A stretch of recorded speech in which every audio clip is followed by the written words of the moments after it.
બનાસકાંઠા જિલ્લા પંચાયત, બનાસકાંઠા જિલ્લાની 3 નગરપાલિકા અને 10 તાલુકા પંચાયતની જે સ્થાનિક સ્વરાજ સંસ્થાની ચૂંટણીઓ યોજાવાની છે તેના માટે આજે ઉમેદવારી પરત ખેંચવાનો અંતિમ દિવસ હતો. ઉમેદવારી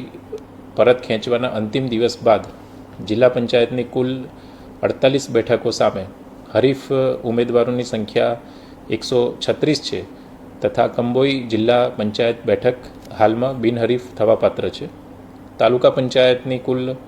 240 બેઠકો સામે હાલમાં હરીફ ઉમેદવારોની સંખ્યા 614 છે તથા 9 જેટલી બેઠકો બિનહરીફ થવાપાત્ર છે, જેમાં મહાદેવિયા અને માલગઢ બે ડીસા તાલુકામાં, વડગામ તાલુકામાં મગરવાડા, દાંતા તાલુકામાં રંગપુર અને દાંતા, કાંકરેજ તાલુકામાં બુકોલી, ખોડા, કંબોઈ 1 અને ઉમરી 1 મળીને કુલ 9 બેઠકો બિનહરીફ થવાપાત્ર થાય છે તથા નગરપાલિકા ધાનેરા, ડીસા અને પાલનપુરની કુલ 116 બેઠકોની સામે હરીફ ઉમેદવારોની સંખ્યા 256 છે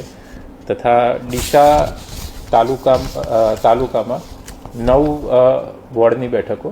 અને પાલનપુરમાં નગરપાલિકામાં